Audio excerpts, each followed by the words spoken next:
ஒரு குரு, இளம் சீடர்கள் எதிரில் உட்காந்துருக்கிறாங்க. குரு பாடம் நடத்திக்கிட்டு இருக்கிறார். சீடர்களுக்கு ஒரு ஆசை, அதாவது ஒரு முக்கியமான மந்திரத்தை நம்ம குருநாதர்கிட்ட இருந்து கற்றுக்கணும் அப்படிங்கிறது அவங்க ஆசை.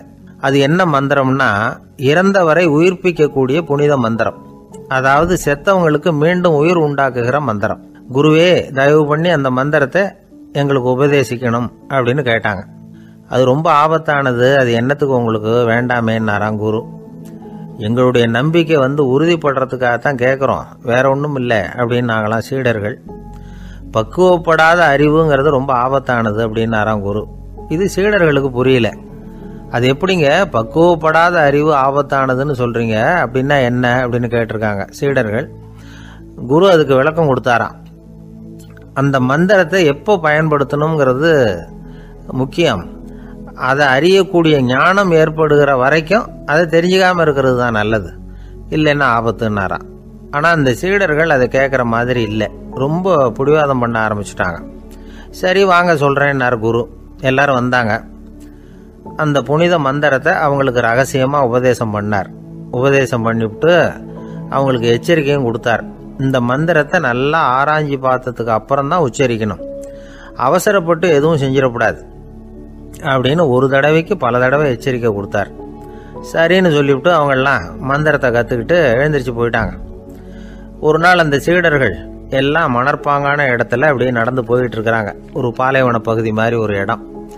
அங்கே ஒரு இடத்துல எலும்புகள் குவியலாக கிடந்தது. உடனே இந்த சீடர்கள் முன்ன பின்ன யோசிக்காம, தியானமும் பண்ணாம, அந்த மந்திரத்தோட பயனை சோதிச்சு பார்க்கணும் அப்படின்னு நினச்சிக்கிட்டு அந்த மந்திரத்தை உச்சரிக்க ஆரம்பிச்சிட்டாங்க. அவ்வளவுதான். உடனே என்னாச்சு தெரியுமா, அந்த எலும்புகள் எல்லாம் ஓநாய்களாக மாறி அவங்கள துரத்த ஆரம்பிச்சுட்டுது.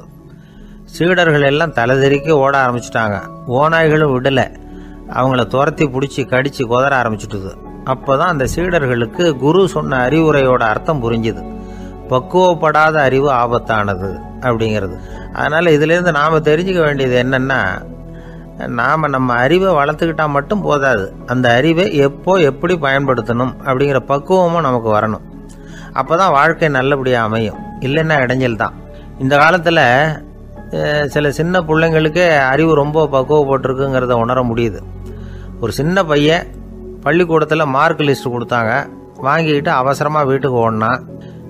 எதிரில் வந்த ஒருத்தர் கேட்டார், என்ன அவசரம், ஏன் இப்படி வேகமாக ஓடுறேன்னார். எங்கள் அம்மா கிட்ட அடி வாங்கணும், அதுக்காக தான் ஓடுறேன்னா. அடி வாங்கிறதுக்காக இவ்வளவு அவசரம்னார் அவர். அப்படி இல்லைங்க, நான் போகிறதுக்குள்ளே எங்கள் அப்பா வீட்டுக்கு வந்துட்டாருன்னா அவர்கிட்ட அடி வாங்க வேண்டியிருக்கும், அதை அவாய்ட் பண்ணுறதுக்காக இப்படி ஓடுறேன் அப்படின்னு நானும் அந்த பையன். இந்த உலகத்தில் எல்லாருக்கும் மகிழ்ச்சி தரக்கூடிய ஒரு பொருள் எது? இது ஒரு முக்கியமான கேள்வி. இந்த கேள்விக்கு பொருத்தமான ஒரு பதிலை உங்களால் சொல்ல முடியுமா? அதாவது கொஞ்சம் யோசிச்சு பார்த்தா பணம்னு சொல்லலாமா? இப்போ கையில் காசு இல்லாதவங்ககிட்ட ஒரு 10 ரூபாயை கொடுத்தா அது அவனுக்கு சந்தோஷத்தை கொடுக்கும். ஏற்கனவே வருமான வரி பிரச்சனையில் சிக்கி இருக்கிறவர்கிட்ட இன்னும் கொஞ்சம் பணம் இருந்தாங்கன்னு சொல்லி கொடுத்தோம்னா அது அவருக்கு சங்கடத்தை தான் கொடுக்கும். அதனால் அந்த கேள்விக்கு பணம்ங்கிறது பொருத்தமான பதிலாக இருக்க முடியாது. கேள்வி என்னன்னா, இந்த உலகத்தில் எல்லாருக்கும் மகிழ்ச்சி தரக்கூடிய ஒரு பொருள் எது? சரி, இனிப்புன்னு சொல்லலாமா? ஏன்னா எல்லாருக்கும் இனிக்க தானே செய்யும். அதுலேயும் ஒரு சிக்கல் இருக்குது. சர்க்கரை வியாதிக்காரங்களுக்கு அது என்ன சந்தோஷத்தையா கொடுக்கும்? ஆக எல்லாருக்கும் வேறுபாடு எதுவும் இல்லாமல் மகிழ்ச்சியை கொடுக்கக்கூடியது வேற ஏதோ ஒன்று இருக்குது. அது என்னன்னு கண்டுபிடிக்கணும். அதுதான் இன்றைக்கி தகவல். இப்போ அதை கண்டுபிடிக்கணும்னா இந்த கதையை கேட்கணும். அது என்ன கதைன்னா, ஒரு ஊரில் ஒரு ராஜா இருந்தார். அவருக்கும் இதே சந்தேகம் வந்துட்டுது. அதாவது எல்லாருக்கும் இன்பம் தரக்கூடிய பொருள் எது அப்படின்னு. இதுக்கு பதில் தெரிஞ்சுக்கிறதுக்கு ஆசைப்பட்டார். சரி, அதுக்கு என்ன செய்யலாம்னு யோசனை பண்ணார். நாட்டு மக்களுக்கு பகிரங்கமாக ஒரு அறிவிப்பு கொடுத்தார். நம்ம நாட்டு மக்கள் இன்பம் தரக்கூடிய பொருள் எதுன்னு நினைக்கிறாங்களோ அதை கொண்டுகிட்டு அரண்மனையில் உள்ள கண்காட்சி மண்டபத்தில் வைக்கலாம்.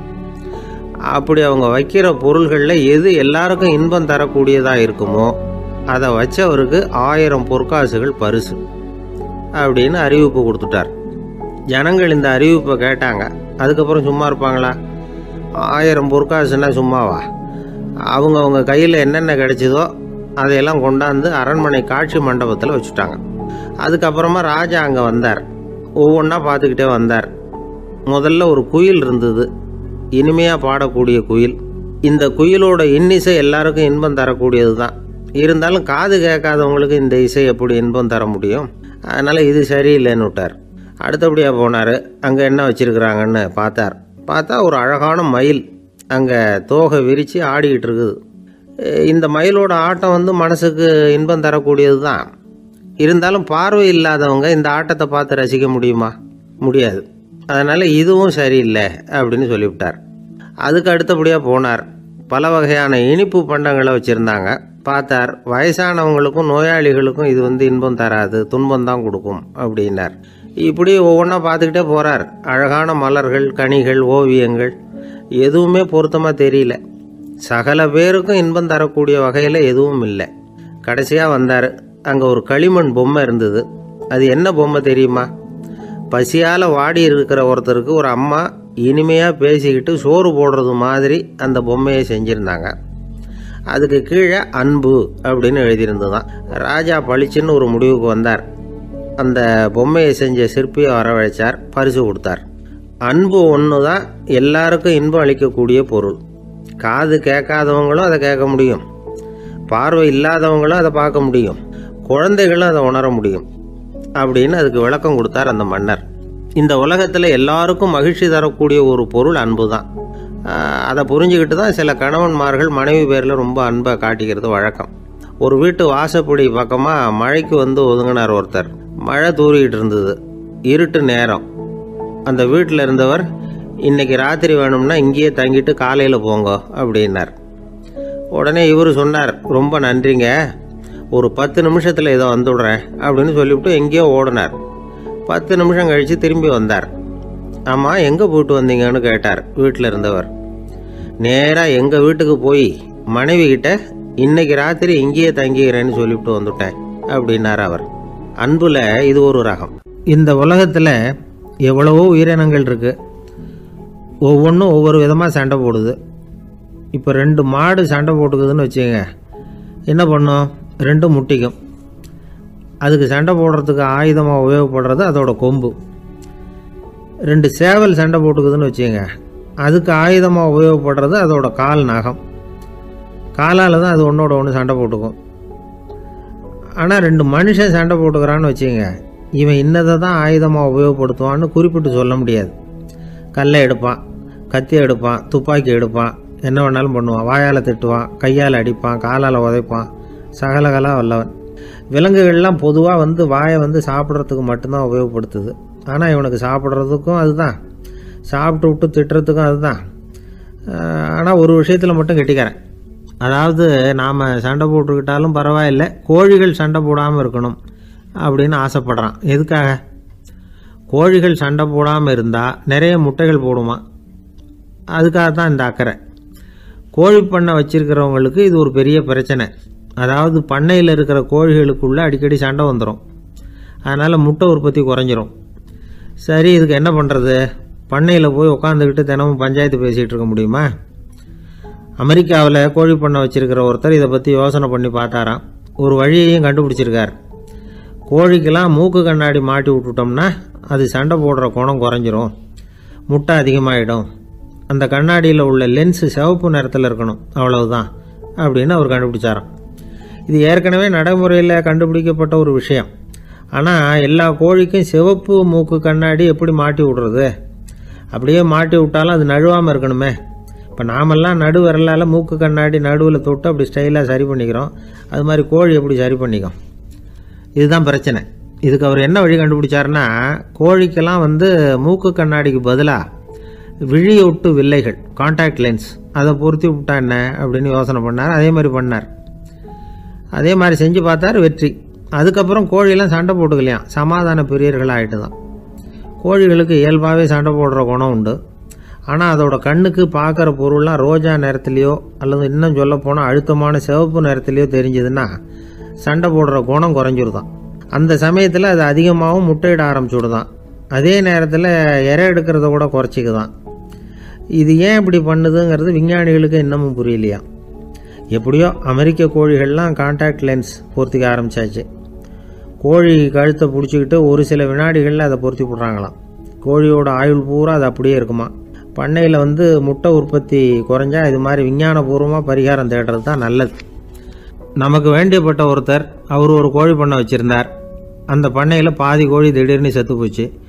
உடனே ஒரு கால்நடை மருத்துவர்கிட்ட போக வேண்டியது தானே. அங்கே போகல. உள்ளூரில் மந்திரம் பண்ணிகிட்டு இருந்த ஒரு சாமியார்கிட்ட போனார். அவர் காலில் விழுந்தார். சாமி, என் பண்ணையில் பாதி கோழி செத்து போட்டுதுன்னார். சாமியார் யோசனை பண்ணார். சரி, பண்ணையில் வாசப்படி கிழக்கு பக்கமாக வச்சுருக்கியா மேற்கு பக்கமாக வச்சுருக்கியான்னு கேட்டார். கிழக்கு பக்கமாக இருக்குன்னார் அவர். அதுதான் தப்பு, மேற்கு பக்கமாக அதை மாற்று சரியாக போடும்னாராம். அதே போல் இவர் போய் மாற்றிவிட்டார். அப்பவும் பாதி செத்து போச்சு. மறுபடியும் சொன்னார், சாமி மறுபடியும் பாதி கோழி செத்து போட்டுதேன்னார். சரி, கூரை எப்படி போட்டிருக்க, ஓடு போட்டிருக்கியா இல்லை கீத்து போட்டிருக்கியான்னார். ஓடு போட்டிருக்கேன்னாராம் அவர். அதுதான் தப்பு, அதை கீத்து போட்டுரும் சரியாக போடும்னாராம். சரின்னு போய் அதையும் மாற்றி பார்த்தார். மறுபடியும் போயிட்டுது, கோழி செத்து போச்சு. வந்தார். மறுபடியும் பாதி செத்து போச்சு சாமின்னு வந்தார். இவரும் யோசனையை மாற்றி மாற்றி சொல்லிகிட்டே இருக்கிறார். இப்படி அவரும் மாற்றி மாற்றி பார்த்தார். 6வது தடவையாக அவரை தேடிட்டு வந்தார். அந்த சமயத்தில் இவர் ரொம்ப தீவிரமாக யோசனை பண்ணி பார்த்துட்டு, அது சரிப்பா, நீயே என்கிட்ட சளைக்காமல் வந்துக்கிட்டு இருக்கிற, நானும் யோசனை சொல்லிகிட்டு இருக்கேன். இப்போவும் உங்ககிட்ட சொல்கிறதுக்கு என்கிட்ட யோசனை நிறையா இருக்குது. ஆனால் சோதிக்கிறதுக்கு உங்ககிட்ட கோழி இல்லையே, என்ன பண்ணுறது அப்படின்னாராம். இவர் வந்து போய்கிட்டு இருந்தார். அவர் தோளில் ஒரு பெரிய துணி மூட்டை, அதை சுமந்துக்கிட்டு கடத்தெருவை நோக்கி அவர் போய்கிட்டு இருக்கிறார்.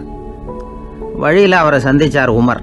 அவர் கேட்டார், கலீஃபா அவர்களே, எங்கே புறப்பட்டுட்டீங்க அப்படின்னு கேட்டார். கலீஃபான்னா ஆட்சித்தலைவர்னு அர்த்தம். இதுக்கு அவர் சொன்னார், நான் துணி வணிகம் செய்கிறவன், அதனால் துணி வியாபாரம் செய்கிறதுக்காக போயிட்டுருக்கிறேன்னார். நீங்கள் இப்போ இந்த நாட்டுக்கு ஆட்சித்தலைவர், ஆட்சி பொறுப்பில் இருக்கிறீங்க. நீங்கள் வியாபாரம் செய்ய போட்டால் அரசு பணிகளை செய்கிறது யார் அப்படின்னு கேட்டார் அவர். நான் அரசு பணிகளை மட்டுமே செஞ்சுக்கிட்டு இருந்தா என் குடும்பத்தை காப்பாற்றுறது யார் அப்படின்னு கேட்டார் அவர். இப்படி கேட்டவர் யார் தெரியுமா? அவர் தான் அபூபக்கர், இறை தூதர் முகமது அவர்களுக்கு பிறகு கலீஃபாவாக தேர்ந்தெடுக்கப்பட்டவர். அப்போலாம் ஆட்சி தலைவர்களுக்கு சம்பளம்னு எதுவும் கிடையாது. இந்த பிரச்சனையை எப்படி தீர்க்கிறதுன்னு யோசனை பண்ணார் உமர். அபு உபைதா அவர்கள்கிட்ட அழைச்சிட்டு போனார். அவர் யாருன்னா, அவர் தான் பொது நிதி கருவூலத்தின் பொறுப்பாளர். அவர்கிட்ட பிரச்சனையை சொன்னார். இது மாதிரி ஆட்சி தலைவருக்கு பொது நிதியிலிருந்து ஊதியம் அளிக்க முடியுமான்னு கேட்டார். பொது நிதி விதிகளின்படி அதுக்கு சாத்தியம் இல்லைன்னு சொல்லிவிட்டார் அவர். சரி, வேற ஏதாவது வழி இருக்குதான்னு கேட்டார் உமர். அபு உபைதா கொஞ்சம் யோசனை பண்ணி பார்த்தார். அப்புறமா சொன்னார், மக்காவிலிருந்து மதீனாவுக்கு குடிபெயர்ந்து வந்த அகதிகளுக்கு நிதி உதவி அளிக்கிறதுக்கு விதிகளில் இடம் இருக்கு. அப்படி பார்த்தா அபூபக்கரும் அகதி தானே, அதனால எல்லா அகதிகளுக்கும் கொடுக்கறது மாதிரியே அவருக்கும் ஒரு தொகை அளிக்கலாம்னார். கலீஃபா அபூபக்கருக்கு இந்த அகதி உதவி தொகையைத்தான் கொடுத்துட்டு வந்தாங்களாம். குடும்ப செலவுக்கு அது போதுமானதா இல்லை. இருந்தாலும் கலீஃபாங்கிறதுக்காக மற்ற அகதிகளை விட அதிகமாக தொகையை பெற அவர் விரும்பல. மார்பு பக்கம் கிழிஞ்சிருந்த ஒரு மேலாடையை தான் அவர் அணிஞ்சிருந்தார். அவருடைய துணைவியார் அஸ்மா, அவங்க ஒரு நாள் தேன் அருந்த ஆசையாக இருக்குன்னாங்களாம். நமக்கு கிடைக்கிற ஊதியம் குடும்ப செலவுக்கே போதுமானதா இல்லையே, இந்த நிலையில் தேன் வாங்கிறதுக்கு காசுக்கு நான் எங்கே போவேன்ருக்கார் அவர்.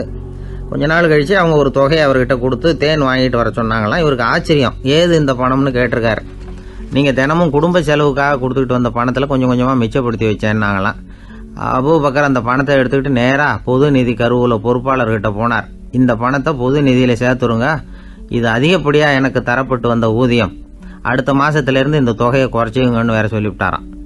பசியை தணிக்க தேவையான அளவு உணவு, ஒரு ஜோடி உடை, இதை தவிர கூடுதலாக மக்கள் பொது நிதியிலிருந்து வாங்கிக்கிறதுக்கு என் குடும்பத்தாருக்கு உரிமை இல்லை அப்படின்னு சொல்லி கண்டிப்பாக சொல்லிவிட்டாராம். அவர் வாங்கிட்டு வந்த இந்த குறைந்த ஊதியம் கூட அவர் மனசை உறுத்திக்கிட்டே இருந்தது. கடைசி நேரம் அவர் தம்முடைய மகள் ஆயிஷா அவர்களை அழைச்சார். மகளே, இதுவரைக்கும் பொது நிதியிலிருந்து நான் வாங்கிட்டு வந்த தொகை என்னுடைய இதயத்தில் பாரமாக அழுத்திக்கிட்டு இருக்கு.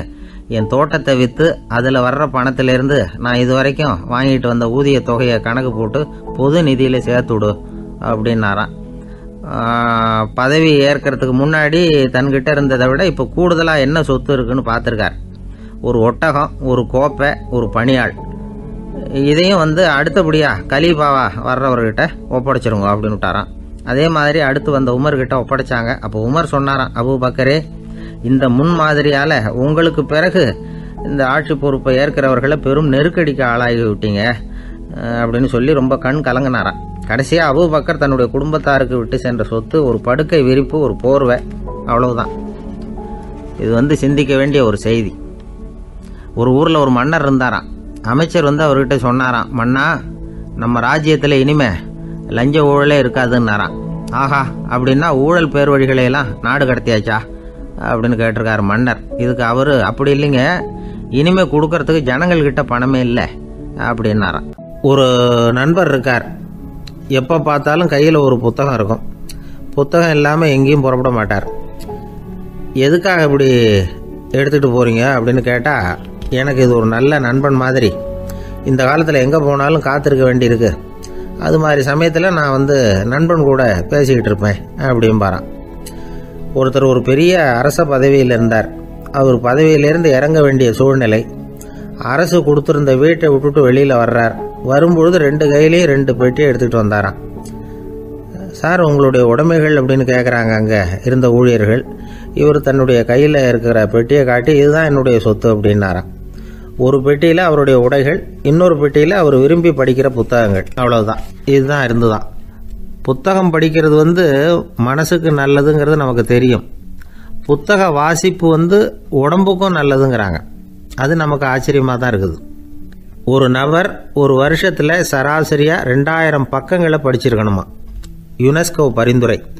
ஆனால் நம்ம நாட்டில் நாம் சராசரியாக படிக்கிறது 32 பக்கங்கள், அவ்வளவுதான். இவ்வளவுக்கு நம்ம நாட்டில் 6000க்கும் மேற்பட்ட நாளேடுகள், 2000க்கும் மேற்பட்ட இதழ்கள், மலர்கள், இவ்வளவு இருந்தும் சரியாக வரல. இந்த உலகத்தில் முதல் நூலகம் எங்கே எப்போ ஆரம்பமாச்சு தெரியுமா? கிமு 2500ஆம் ஆண்டில் அது ஆரம்பமாயிருக்குது. பாபிலோனியாவில் அமில் அணு அப்படிங்கிற அரசன் தான் நூலகத்தை உருவாக்கி இருக்கிறான். அப்போல்லாம் தாள் கிடையாது, களிமண் தான். களிமண் பலகைகளில் எழுதி அது தொகுத்து அப்படியே நூலாக்கி அதை நூலகத்தில் வச்சுருப்பாங்களாம். அரசருடைய நூலகத்தில் 1000க்கும் மேற்பட்ட நூல்கள் இருந்ததாக வரலாற்று குறிப்பு இருக்குது. அது மட்டும் இல்லை, அந்த நூலகத்தில் பொருள் வாரியாக, அதாவது சப்ஜெக்ட் வாரியாக புத்தகங்களை வகைப்படுத்தி வச்சுருந்தாங்களாம். அதில் மிச்சம் இருந்த ஒரு 25 களிமண் பலகை புத்தகங்கள் இன்றைக்கும் பிரிட்டிஷ் அருங்காட்சியகத்தில் இருக்குதான். அச்சு, தாள் இதெல்லாம் ஏற்பட்டதுக்கு அப்புறம் அமைக்கப்பட்டது தான் பிரான்சில் இருக்கக்கூடிய பாரிஸ் நூலகம். 1480 பிரெஞ்சு மன்னர் 11ஆம் லூயி இந்த நூலகத்தை அமைச்சாராம். ஆனால் அப்போல்லாம் அரசர்கள் மட்டும்தான் நூலகத்தை பயன்படுத்த முடியுமா. அதுக்கப்புறம் 17ஆம் நூற்றாண்டில் இந்த முறை மாறி பொதுமக்கள் அங்கே போகலாம், படிக்கலாம் அப்படிங்கிற நிலைமை வந்துதான். போட்லியன் நூலகம் அப்படின்னு அதுக்கு பேர், பாரிஸ் நகரத்தில் இருக்குது. அங்கே தான் நூல்களின் பட்டியல் தயாரிப்பு பணி ஆரம்பமாச்சு. கல்வி வளர்ச்சியையும் நூலகத்தையும் இணைச்சவர் நெப்போலியன் போனபார்ட். முன்பணம் செலுத்தி புத்தகத்தை படிக்கிற முறையையும் அவர் தான் கொண்டுகிட்டு வந்தாராம். மக்கள்கிட்ட வசூலிக்கிற வரியின் ஒரு பகுதியை நூலகத்துக்கு பயன்படுத்தினவரும் அவர் தானா. நெப்போலியன் நூலகத்தில் உலகத்தில் உள்ள எல்லா மொழி நூல்களும் இருக்குதான். அங்கே ஒரு தமிழ் நூலும் இருந்திருக்குது. அது என்னென்னா கம்பராமாயணம். சோவியத் யூனியனுக்கு படையெடுத்து போனப்போ அங்கேருந்து லட்சக்கணக்கான புத்தகங்களை இந்த பனிச்சறுக்கு வாகனங்கள் இருக்குல்ல, அதில் கொண்டுகிட்டு வந்ததாக வரலாறு. அடுத்தபடியாக குறிப்பிட்டு சொல்லத்தக்க நூலகம் எதுன்னா பிரிட்டிஷ் நூலகம். மிக பழைய கையெழுத்து பிரதியெல்லாம் கூட அங்கே இருக்குது. 1753 ஆரம்பமாச்சு. அதில் உள்ள நூல்களை வரிசையாக அடுக்கினா 180 கிலோமீட்டர் நீளத்துக்கு வருமா. மிகப்பெரிய நூலகம் அமெரிக்க தலைநகர் வாஷிங்டனில் இருக்குதான். இந்தியாவை பொறுத்த வரைக்கும் பெரிய பழைய நூலகம் எதுன்னா கல்கத்தா நூலகம். எல்லா இந்திய மொழி நூல்களும் இங்கே உண்டு. மகாகவி பாரதியார் நடத்தின இந்தியாங்கிற இதழின் எல்லா பிரதிகளும் அங்கே பாதுகாப்பாக இருக்குது. படிக்கும் பழக்கம் இங்கே வளர வேண்டியிருக்குது. ஒருத்தர்கிட்ட ஒரு புஸ்தகத்தை கொடுத்து விமர்சனம் எழுத சொல்லியிருந்தாங்க.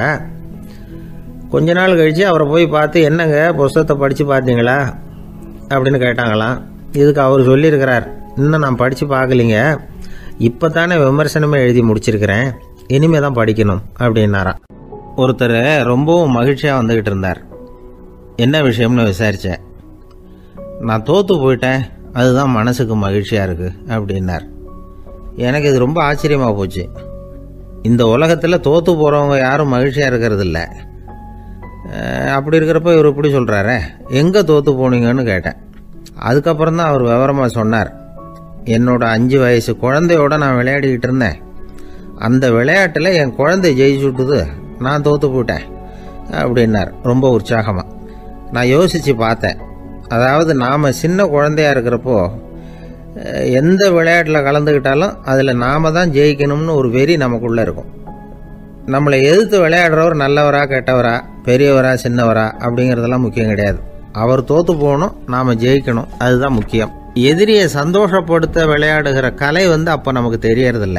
வாழ்க்கையில் ஒரு பக்குவம் வந்ததுக்கு அப்புறம் வெற்றி பெறணுங்கிற மன அழுத்தம் போயிடுது. போட்டியில் ஜெயிக்கணுங்கிறத விட குழந்தைய சந்தோஷப்படுத்தணுங்கிறது முக்கியமாக போச்சு. ஜெயிக்கணுங்கிற வெறி ஓடி போட்டுது. ஒரு குழந்தையா இருந்தப்போ நம்ம வளர்ச்சிக்கு உதவிய வெறி பெரியவனானதுக்கு பிறகு நமக்கு எதிரியாக மாறுது. அதை சரியான சமயத்தில் நாம் புரிஞ்சுக்கிட்டோம்னா போதும், நாம் பொழைச்சிக்கலாம். ஒவ்வொரு மனுஷனுமே வாழ்க்கையோட அடுத்த கட்ட வளர்ச்சியில் அடி எடுத்து வைக்கிற நேரத்தில் தன்கிட்ட இருந்து ஏதோ ஒரு குணத்தை அல்லது தன் குணம் இருந்த ஏதோ ஒரு உறவை நாம் இழக்கத்தான் வேண்டியிருக்குது. ஒரு கட்டம் வரைக்கும் உதவியாக இருந்த குணம் அடுத்த கட்டத்துக்கு தடையாக கூட மாறிடலாம். இந்த பரிமாண மாற்றத்துக்கு உள்ளாகிற ஒவ்வொருத்தரும் பிரத்யட்சமாக இதை உணர்றாங்க. ஆனால் பல பேர் எப்படின்னா பழசை திறந்துவிட்டு புதிய கொள்கைகளை உருவாக்கிக்கிறதுக்கு இஷ்டம் இல்லாமல் இருந்துடுறாங்க, அல்லது அப்படி செய்ய முடியாமல் தவிக்கிறாங்க. இதையெல்லாம் மீறி அந்த பழசை திறந்துட்டா அதை இழந்ததால் உண்டாகிற மன அழுத்தம் சில காலத்துக்கு வருத்திக்கிட்டு தான் இருக்கும், வேறு வழி இல்லை. ஆரோக்கியமான ஒரு முன்னேற்றத்துக்காக அந்த மன அழுத்தத்தை தாங்கிக்கத்தான் வேணும் அப்படிங்கிறாரு அந்த உலக புகழ்பெற்ற மேதை ஒருத்தர், இந்த ஸ்காட் பெக் அப்படிங்கிறவர். பிறந்த நாள் முதல் இதுதான் சரி அப்படின்னு கற்பிக்கப்பட்டு வந்த ஒவ்வொரு தத்துவத்தையும் தங்களுடைய வளர்ச்சிக்கு தகுந்த மாதிரி மாற்றி அர்த்தப்படுத்தி கொள்ள முடியாமல் வாழ்க்கை சூழல்ல அப்படியே அரைப்பட்டு தூளாகிறவர்கள் தான் ரொம்ப தவிக்கிறாங்களாம். இதுதான் அவருடைய கருத்து. பெரும்பாலும் மனிதர்களுடைய நடுத்தர வயசில், அதாவது 30 தாண்டுகிற சமயத்தில் தான் இந்த தவிப்பு உண்டாகுதான். இதை தான் மேற்கத்திய நாடுகளில் அடிக்கடி மிட் லைஃப் கிரைசிஸ் அப்படின்னு சொல்கிறாங்க. அப்பப்போ பழசையெல்லாம் தொலைச்சி விட்டு புதுசாக பிறக்கிறதுக்கு கற்றுக்கணும். ஒவ்வொரு நிமிஷத்தையும் அந்த நிமிஷத்துக்கு ஏற்ற சித்தாந்தம் கொண்டவர்களாக சந்திப்போம் அப்படிங்கிறார் அந்த உளவியல் நிபுணர். இப்படி பழகிக்கிட்டால் வாழ்க்கை இன்பமயம், இல்லைன்னா தவிப்பு மயம்தான். பழசை தொலைக்க முடியாதவர்களில் எத்தனையோ பேர் உண்டு, எத்தனையோ ரகம் உண்டு. அதில் வேடிக்கையான நண்பர்களும் உண்டு. ஒருத்தர் நண்பர் வீட்டுக்கு போனார். அவர் ஏதோ இனிப்பு பலகாரம் கொடுத்து சாப்பிட சொல்லியிருக்கிறாங்க அவங்க வீட்டில். இவர் சாப்பிட்டு பார்த்துட்டு சொன்னாராம், சார் 6 மாதத்துக்கு முன்னாடி ஒரு தடவை இங்கே வந்தேன், அப்போது ஒரு இனிப்பு பலகாரம் கொடுத்தீங்க, அது இதை விட நல்லா இருந்தது சார் அப்படின்னாராம். அப்போ செஞ்ச அதே இனிப்பு பலகாரம் தான் சார் இதுவும் அப்படின்னாராம் அவர். ஐயா, என்னுடைய நூல் வெளியீட்டு விழாவுக்கு அவசியம் நீங்கள் வரணும் அப்படின்னு கூப்பிட்டார் ஒருத்தர். எப்போ வரணும்னு கேட்டேன். அடுத்த வாரம்னார். சரி, புத்தகம் தயாராகிட்டுதா அப்படின்னு. நாளைக்கு தான் அச்சிக்க கொடுக்க போகிறேன்னார். என்னங்க இது, புத்தகம் அச்சிடுறதுக்கு முன்னாடியே அழைப்புதழை அச்சடிச்சு விட்டீங்களே அப்படின்னு கேட்டேன். அதனால் என்னங்க, அந்த காலம் மாதிரி அப்போல்லாம் அச்சுக்கலை எவ்வளவோ முன்னேறியாச்சுங்க. Linotype, monotype, phototype, laser, இப்படி என்னென்னமோ வந்தாச்சு. இன்னைக்கு கொடுத்தா நாளைக்கே புத்தகம் தயார் அப்படின்னார். இப்படி இந்த அளவுக்கு முன்னேறி இருக்கிற இந்த அச்சுக்கலை ஆரம்பத்தில் எப்படி இருந்தது தெரியுமா? அந்த காலத்தில் காகிதம்னா என்னன்னே தெரியாது. அப்படி ஒன்று கண்டுபிடிக்கப்படவே இல்லை. அப்போல்லாம் எதையாவது ஒன்று எழுதணும்னா அதுக்கு ஆட்டு தோலை தான் பயன்படுத்தி இருக்கிறாங்க. கண்ணுக்குட்டி தோல் கூட அதுக்கு உபயோகப்பட்டு தான். ஐரோப்பாவில் இருந்த பாதிரியார்கள் தோலில் எழுதப்பட்ட புத்தகத்தை தயாரிக்கிறதுல ரொம்ப கெட்டிக்காரங்களாம். எகிப்து, அப்புறம் மத்திய தரைக்கடல் ஓரத்தில் உள்ள நாடுகள், இங்கெல்லாம் தோல் தான் எழுதுபொருளாக பயன்பட்டு வந்திருக்குது. ஆனால் நம்ம நாட்டில் ஓலைச்சுவடிகளை எழுத்துக்கு பயன்படுத்தி இருக்கிறாங்க. எழுதுறதுக்கு தோலை பயன்படுத்தினவங்க பிறகு பேப்பரைஸ் அப்படிங்கிற கோரை புல்லை அதுக்கு பயன்படுத்தினாங்களாம். இதெல்லாம் அப்படி கொஞ்சம் கொஞ்சமாக கண்டுபிடிச்சிட்டு வந்திருக்கிறாங்க. அந்த புல்லை கச்சிதமாக நறுக்க வேண்டியது, நல்லா பதப்படுத்த வேண்டியது, அதுக்கப்புறம் அதில் எழுத வேண்டியது, அவ்வளவுதான். பேப்பருங்கிற சொல்லே இந்த பேப்பைரஸ் அப்படிங்கிறதுலேருந்து வந்தது தான். அதுக்கப்புறம் தான் காகிதம் வந்தது. இதை முதல்ல சீன நாட்டில் தான் கண்டுபிடிச்சாங்க. அது வந்த பிறகு அச்சு எந்திரம் கண்டுபிடிக்க வேண்டிய அவசியம் ஏற்பட்டது. அதை கண்டுபிடிச்சவர் ஜெர்மானிய அறிவியல் அறிஞர் ஜான் கூட்டன்பர்க். அச்சு கலைக்கு அடித்தளம் அமைச்சவர் அவர் தான். ஜெர்மனியில் மெயின்ஸ் அப்படிங்கிற ஊரில் 1399 பிறந்தார். அவரோட மாமன் ஒருத்தர் உலோக வேலையில் வல்லவர். அவர்கிட்ட இந்த வேலையை கற்றுக்கிட்டார். அதோட வைர கற்களை பட்டை தீட்டுறதுலையும் ரொம்ப தேர்ச்சி பெற்றிருந்தார். இளம் வயசுலேயே சும்மா இருக்க மாட்டாராம். எதை செஞ்சாலும் அதை திறமையாக செய்வாராம். அவர் தான் முதல்ல மர அச்சு எழுத்துக்களை உருவாக்கினார். அது மேலே மை தடவி பிரதிகள் எடுத்தார். அதுக்கப்புறம் உலோக எழுத்துக்கள், முதல்ல காரியம், அப்புறம் இரும்பு, அப்புறம் கலப்பு உலோகம், பிறகு அச்சடிக்கிறதுக்கு எந்திரம் ஒன்றையும் உருவாக்கினார். முதல்ல பைபிள் அச்சடித்தார். 1468 அவர் இறந்து போனார். 16ஆம் நூற்றாண்டில் மேலை நாடுகளிலிருந்து மர எழுத்துக்களை கொண்டுகிட்டு தமிழ்நாட்டில் கிறிஸ்தவ நூல்களை அச்சிட்டாங்க. அப்போல்லாம் அச்சகங்கள் போதிய அளவுக்கு இங்கே இல்லை. அதுக்கு என்ன காரணம்னா, இந்தியர்கள் அச்சகங்களை நடத்தக்கூடாது அப்படின்னு சட்டம். 1835 வரைக்கும் அந்த சட்டம் நடைமுறையில் இருந்தது. இந்த நிலைமையில் அங்கேயும் இங்கேயுமா 1-2 அச்சகங்கள் ஆரம்பமாச்சு. 1713 தரங்கம்பாடியில் லூத்தரன் மிஷன் அச்சகம், அதே ஆண்டில் சென்னையில் எஸ்பிசிகே அச்சகம். இது ரெண்டும் தான் இந்தியாவில் முதல்ல தொடங்கப்பட்ட அச்சகங்கள். ஆட்டுத்தோல்லையும் ஓலைச்சுவடியிலையும் எழுதப்பட்ட எழுத்துக்கள் இன்னைக்கு எங்கேயோ போயிட்டுது.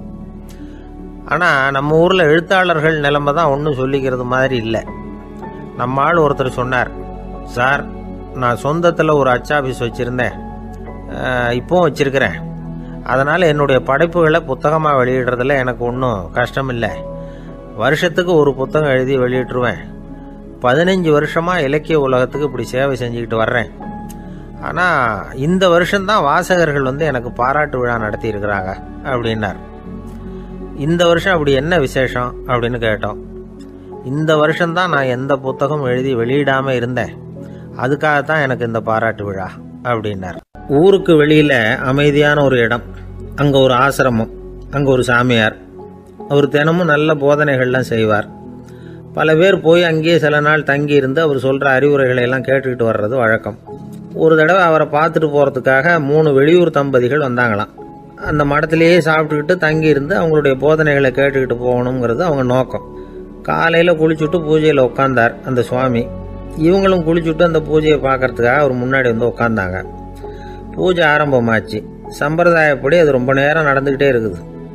இவங்களுக்கு நல்ல பசி இருந்தாலும் இந்த நேரத்தில் அதை எப்படி வெளியில் காட்டிக்கிறது? பேசாமல் இருந்தாங்க. அந்த சுவாமி பூஜையை முடித்தார். அதுக்கப்புறம் பேச ஆரம்பித்தார். பேச்சு அருமையாக தான் இருந்தது, அமிர்தமாக தான் இருந்தது. இருந்தாலும் இவங்களுக்கு இருக்கிற வயிற்று பசி அது சரியாக கவனிக்க விடலை. அந்த சுவாமியே இதை கவனிச்சதா தெரியல. இவங்களுக்கு மனசுக்குள்ள ஒரு எண்ணம், உள்ளே சாப்பாடு தயாராகிட்டு இருக்கும் போல இருக்கு, இந்த பேச்சு முடிஞ்சதும் நம்மளை உள்ளே அழைச்சிட்டு போய் சாப்பாடு போடுவாங்கன்னு நினைக்கிறோம் அப்படின்னு இவங்களாம் நினச்சிக்கிட்டாங்க. ஆனால் சுவாமி இதை பற்றி எதுவுமே பேசலை, கண்டுக்கலை. ஒரு அம்மாவால் அதுக்கு மேலே சும்மா இருக்க முடியுமா? முடியல. சாப்பாட்டை கவனிக்கலாமா அப்படின்னு சொல்லி மெதுவாக ஆரம்பித்தாங்க. கவனிக்கலாமே அப்படின்னு உள்ளே அழைச்சிட்டு போனார் சுவாமி. இவங்க ரொம்ப அவசரமாக எழுந்திருச்சு உள்ளே ஓடினாங்க. அங்கே ஒரு மேஜை மேலே ஒரு கிண்ணம் மூடி இருந்தது. இதுதான் சாப்பாட்டு மேஜை போல இருக்கு, இங்கே சாப்பாடு வந்துடும் அப்படின்னு நினச்சாங்க. உடனே போய் சுற்றி உட்காந்துக்கிட்டாங்க. சுவாமி அந்த கிண்ணத்தை எடுத்து அந்த அம்மா கிட்ட கொடுத்தார். அவங்க அதை வாங்கி மூடியை திறந்து பார்க்குறாங்க. உள்ளே ஒரு சாவி இருக்குது. சரிதான், இது சமையலறை சாவி போல இருக்கு, அங்கே போய் அதை திறந்து சாப்பாட்டை நாமே எடுத்துக்கிட்டு இங்கே வச்சுக்கிட்டு சாப்பிடணும் போல இருக்கு அப்படின்னு நினச்சாங்க. சாவி இருக்கு இல்லையா, வாங்க பூட்டு நிறையா காட்டுறேன் அப்படின்னு சுவாமி அவங்கள அழைச்சிட்டு போனார், காட்டினார். இவங்க அந்த அறையை ரொம்ப ஆவலோடு திறந்தாங்க. உள்ளே பார்த்தா அங்கே அரிசி, பருப்பு, விதவிதமான காய்கறி எல்லாம் இருக்குது. சமையலுக்கு வேண்டிய மிளகாய், எண்ணெய், பால், தயிர், நெய் இப்படி எல்லாமே இருக்குது. அடுப்பு, விறகு, நெருப்பு போட்டி அது கூட அங்கே இருக்குது. சாப்பாடு தயாராக இருக்கும்னு நினச்சிக்கிட்டு போனால் இப்படி இருக்குதே அப்படின்னு சொல்லி அதை பார்த்ததும் ரொம்ப சோர்ந்து போட்டாங்க அவங்க. சுவாமி, என்ன இது சாப்பாடு இல்லையா அப்படின்னாங்க. அதுதான் சாப்பாட்டுக்கு வேண்டிய எல்லாம் இங்கே இருக்குதே, அடுப்பு மூட்டி நீங்கள் தான் அவங்கவுங்க ருசிக்கு தகுந்த மாதிரி சமைச்சிக்கணும். இந்த சன்னியாசிக்கு எப்படி சமைக்க தெரியும் அப்படின்னு கேட்டார் சுவாமி. சாப்பாடு தயாராக இருக்கும்னு நாங்கள் எதிர்பார்த்தோம் அப்படின்னாங்க. நீங்கள் இப்படி சொல்லுவீங்கன்னு நானும் எதிர்பார்த்தேன். இது வரைக்கும் நான் எவ்வளவோ தத்துவம்லாம் எடுத்து சொன்னேன். எல்லாத்தையும் விட இதுதான் அனுபவபூர்வமான தத்துவம். ஆண்டவன் நமக்கு நல்ல மனசை கொடுத்துருக்குறான், நல்ல வாய்ப்புகளையும் தந்திருக்கிறான், அதையெல்லாம் பயன்படுத்திக்கக்கூடிய மூளையையும் சிந்தனையையும் கொடுத்துருக்குறான். அதனால் அடுப்பை தான் நீங்கள் மூட்டணும், அடுப்பை நீங்கள் தான் மூட்டணும், உங்களுக்கு உகந்ததை நீங்கள் தான் சமைச்சு ருசித்து அனுபவிக்கணும். ஆண்டவனே அதை செஞ்சுக்கிட்டு இருக்க மாட்டான் அப்படின்னாராம் அந்த சுவாமி. நம்முடைய வாழ்க்கையில் பல நல்ல பலன்களை பெறறதுக்கு நாம தான் முயற்சி பண்ணணும். அதுக்குரிய சூழ்நிலையை தான் ஆண்டவன் கொடுப்பானே தவிர அதை விளக்கறதுக்காக தான் அந்த சுவாமி அப்படி செஞ்சு காட்டியிருக்கிறார். இது ஒரு பெரியவர் இப்படி ஒரு விளக்கம் கொடுத்தார். அதுக்கப்புறம் அந்த 3 தம்பதிகளும் தெளிவடைஞ்சுட்டாங்களாம். நாம் தெளிவடைகிறது எப்போங்கிறது தான் தெரியல அப்படின்னு பல பேர் இதை கேட்டுட்டு சொல்லிட்டு இருக்கிறாங்க. இந்த கதையை நம்முடைய நண்பர் ஒருத்தர்கிட்ட சொன்னேன். அந்த நண்பர் ரொம்ப சந்தோஷப்பட்டார். நீங்கள் சொல்கிறது கரெக்டு சார், ஆனால் நான் அதை விட ஒரு படி மேலே சார். எனக்கெல்லாம் அரிசி பருப்பு இருக்கிற ரூம் எதுன்னு கையை காட்டிட்டா போதும், உடனே கிண்ணத்துலேருந்து சாவியை எடுத்து கொடுக்கணுங்கிற அவசியம்லாம் இல்லை எனக்கு. அப்புறம் எப்படி ரூமை திறந்துருவீங்க அப்படின்னு கேட்டேன். பூட்டை உடைச்சி திறந்துருவேன், அதுதான் எனக்கு பழக்கம் அப்படிங்கிறார். ஒரு காலத்தில் பிரஷ்யா அப்படின்னு ஒரு தேசம் இருந்தது. இப்போ ஜெர்மனி இருக்குல்ல, இதோட பெரும்பகுதி ஒரு காலத்தில் பிரஷ்யாங்கிற பேரில் இருந்தது. அப்போ அதுக்கு அரசராக இருந்தவர் மகா ஃப்ரெடரிக், அதாவது ஃப்ரெடரிக் தி கிரேட் அப்படின்னு சொல்லுவாங்க. அந்த ராஜாவுக்கு ஒரு சந்தேகம். நாம் பல வகையான வரிகளை விதித்து வசூல் பண்ணுறோம், அப்படி பண்ணி வருமானம் குறைஞ்சிக்கிட்டே போகுதே, இதுக்கு என்ன காரணமாக இருக்கும்? இதுதான் அவருக்கு ஏற்பட்ட சந்தேகம். ஒரு சமயம் அந்த அரசர் தம்முடைய அமைச்சர்களையும் பிரபுக்களையும் தளபதிகளையும் கூப்பிட்டு ஒரு விருந்து வச்சார். விருந்து முடிஞ்சதும் அவங்கள பார்த்து இந்த சந்தேகத்தை கேட்டார். வரிகள் அதிகமாக விதித்து வருமானம் குறையறதுக்கு என்ன காரணம் அப்படின்னு கேட்டார். பல பேருக்கு இதுக்கு சரியாக பதில் சொல்ல தெரியல. அனுபவசாலியான ஒரு தளபதி எழுந்திருச்சார். அரசே, அது எப்படிங்கிறத இப்போ உங்களுக்கு காட்டுறேன்னார். உடனே ஒரு பெரிய பனிக்கட்டி ஒன்றை தன்னுடைய கையில் எடுத்தார். அதை அப்படியும் எப்படியும் திருப்பி பார்த்தார். அப்புறம் அடுத்தவர்கிட்ட கொடுத்தார். அவரும் அதை அப்படியும் எப்படியும் திருப்பி பார்த்துட்டு அடுத்தபடியாக இருந்தவர்கிட்ட கொடுத்தார். இப்படியே இதை ஒவ்வொருத்தராக பார்த்துட்டு ஒவ்வொரு கையாக மாறி கடைசியில் மன்னர் கைக்கு போய் சேர்ந்தது. மன்னர் கைக்கு அந்த பனிக்கட்டி போய் சேர்ந்தப்போ அது கொஞ்சம் கொஞ்சமாக உருகி ஒரு பட்டாணி கடலை சைஸுக்கு ஆயிட்டுது. மன்னர் யோசனை பண்ணார், வரி அதிகமாக போட்டாலும் வந்து சேர்றது குறைவாக இருக்கிறதுக்கு என்ன காரணம் அப்படிங்கிறது அவருக்கு புரிஞ்சு போச்சு. காலம்தான் மாறிட்டு இருக்கே தவிர இந்த கையூட்டு வாங்குற பழக்கம் மாறினதாக தெரியல. இன்னொரு ராஜா இருந்தார். அவர் தன்னுடைய ராஜாங்கத்தில் லஞ்ச ஊழலே சுத்தமாக இருக்கக்கூடாது அப்படின்னு நினச்சார். அவர்கிட்ட பல்வேறு துறைகளுக்கும் பொறுப்பாக இருந்த பல பேரும் ரொம்ப சுத்தமாகவும் நேர்மையாகவும் இருந்தாங்க. ஒரே ஒருத்தர் மட்டும் எல்லார்கிட்டையும் லஞ்சம் வாங்கிட்டே இருந்தார். அவரை வேறு வேறு துறைகளுக்கு மாற்றி பார்த்தாரு. அந்த ராஜா என்னென்னமோ பண்ணி பார்க்குறாரு. எந்த வேலையை கொடுத்தாலும் அதுலேயும் லஞ்சம் வாங்கிறதுக்கு ஒரு வழியை உண்டு பண்ணிக்குவார் அந்த ஆள். ராஜாவுக்கு இது ஒரு பெரிய தலைவலியாக போட்டுது. இவர் என்ன பண்ணுறது, இவருக்கு என்ன வேலையை கொடுக்கறது, கொஞ்சம் கூட லஞ்சம் வாங்கிறதுக்கு சான்ஸே இல்லாத ஒரு வேலையை கொடுக்கணும் அப்படின்னு திட்டம் போட்டார். ஒரு நாள் அவருக்கு அந்த உத்தரவும் போட்டுட்டார். அதாவது அவருக்கு என்ன வேலைன்னா, கடற்கரையில் தான் அவருக்கு ஆஃபீஸ், அங்கேயே இருந்துக்க வேண்டியது. தினமும் எத்தனை கடல் அலை கரையில் வந்து மோதுது அப்படிங்கிறத கணக்கெடுத்து ராஜாவுக்கு தெரிவிக்க வேண்டியது. இதுதான் அவருக்கு வேலை. பேசாமல் அலையை எண்ணிட்டு உட்காந்துருக்கிட்டோம், அப்போவாவது அவர் லஞ்சம் வாங்குகிற சந்தர்ப்பம் இல்லாமல் போயிடும் அவருக்கு அப்படின்னு நினச்சார் ராஜா. இந்த ஆள் கடற்கரைக்கு போய் டியூட்டியில் ஜாயின் பண்ணிட்டார். ஒரே மாதத்தில் அங்கே சொந்தமாக ஒரு பிரம்மாண்டமான மாளிகை கட்டிவிட்டார். ராஜாவுக்கு இது பெரிய ஆச்சரியமாக போச்சு. அலையை என்ற வேலையில் அந்த ஆள் எப்படி பணம் சம்பாதிச்சார் அப்படின்னு விசாரித்து பார்த்தார் அக்கம் பக்கத்தில். அந்த ஆள் என்ன பண்ணியிருக்கிறாருன்னா, கடற்கரையில் போய் பொறுப்பு ஏற்றுக்கிட்ட உடனே அங்கே இருந்த மீனவர்கள்கிட்ட எல்லாம் இந்த கரையில் வந்து ஒரு நாளில் வந்து மோதுற அலைகள் எத்தனை அப்படின்னு கேட்டிருக்காரு. அது எப்படிங்க தெரியும்னு இருக்காங்க அவங்க. தினமும் அந்த எண்ணிக்கை தெரியணும். நம்ம ராஜாவுக்கு தினமும் அறிக்கை அனுப்பணும், டெய்லி ரிப்போர்ட்டு. தவறுனா நீங்கள் இந்த கடலில் போய் மீன் பிடிக்கிறதுக்கு ராஜாவோட அனுமதி கிடைக்காது அப்படின்ட்டுருக்காரு. உடனே மீனவர்களும் பயந்து போட்டாங்க. கடலுக்கு போகிறதுக்கு அனுமதி இல்லைன்னா பட்டினி கிடக்கிறது மாதிரி ஆகிடுமே. மெதுவாக அந்த ஆளுகிட்ட போனாங்க, காதோட காதாக சொன்னாங்க, ஐயா, எங்களால் வந்து கடல் அலையை வந்து எண்ண முடியாது. தினமும் எங்களால் முடிஞ்சதை உங்களுக்கு பணமாக கொடுத்துட்றோம். நீங்கள் தான் ராஜா கிட்ட சிபாரிசு பண்ணி நாங்கள் தொடர்ந்து மீன் பிடிக்கிறதுக்கு அனுமதி வாங்கி கொடுக்கணும் அப்படின்னு வேண்டிக்கிட்டாங்க. பணம் தினமும் வந்து சேர ஆரம்பிச்சுட்டுது. பதவியில் மற்ற பதவியோட இந்த பதவி எவ்வளவோ மேல் அப்படின்னு நினச்சிட்டான் அந்த ஆள்.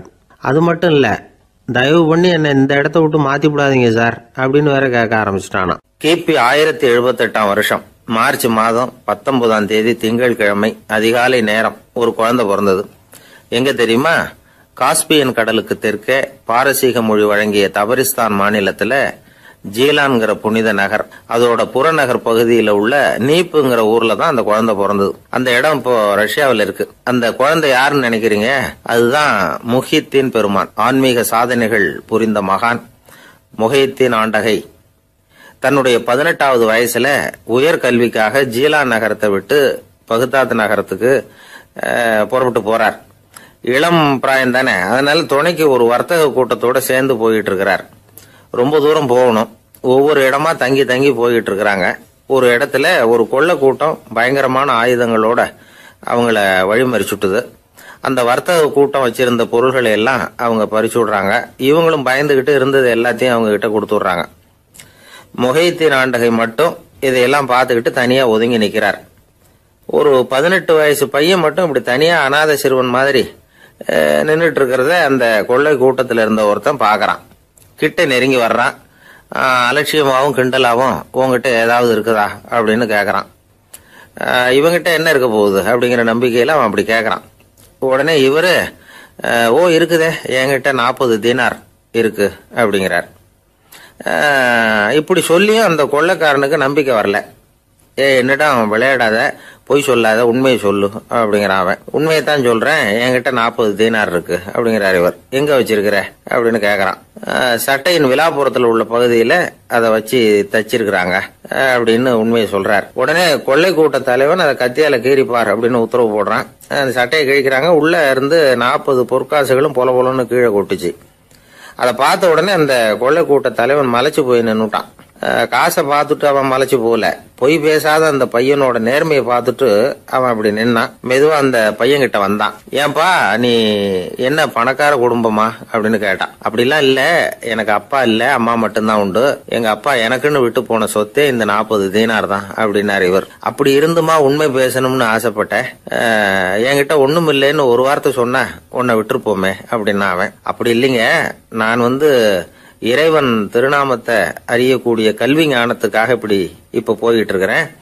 இறைவன் திருநாமத்தை உச்சரிக்க வேண்டிய நாவால பொய் பேசக்கூடாதுன்னு எங்க அம்மா சொல்லியிருக்கிறாங்க. அதனால நான் எப்பவுமே பொய் சொல்ல மாட்டேன் அப்படின்னு என்னுடைய தாய்க்கு வாக்கு கொடுத்திருக்கிறேன் அப்படின்னார் அவர். முஹைத்தீன் பெருமான் வார்த்தைகளை கேட்ட அந்த கொள்ளையர்கள் மனம் திருந்தி நல்லவங்களா ஆயிடுறாங்க. அந்த கொள்ளையர் தலைவன் பிற்காலத்துல ஒரு பெரிய மகான் ஆயிடுறார். பெரியவர்கள் வாழ்க்கையில நடக்கிற இது மாதிரி சம்பவங்கள் தான் நாம நல்ல விதமா வாழறதுக்கு துணையா இருக்கும். அந்த காலத்துல கொள்ளையர்களே பெரியவங்க செயலை பார்த்து மனம் திருந்தி இருக்கிறாங்க. இந்த காலத்துல யார் இப்படி இருக்கிறா? இந்த காலத்துல மகான் ஒருத்தரை பார்த்தேன், எனக்கு வேண்டியப்பட்ட மகான். ஏங்க நீங்களும் மகான் ஆகிறதுக்கு முன்னாடி கொள்ளை அடிச்சுட்டு இருந்தீங்களா அப்படின்னு கேட்டேன். அவர் மெதுவா கண்ணை திறந்து என்ன நிமிர்ந்து பார்த்தார். அப்படி இல்லப்பா, நான் கொள்ளை அடிக்கிறதுக்காகத்தான் மகானாவே ஆகி இருக்கிறேன் அப்படின்னு சொல்லிவிட்டு மறுபடியும் கண்ணை மூடிட்டார்.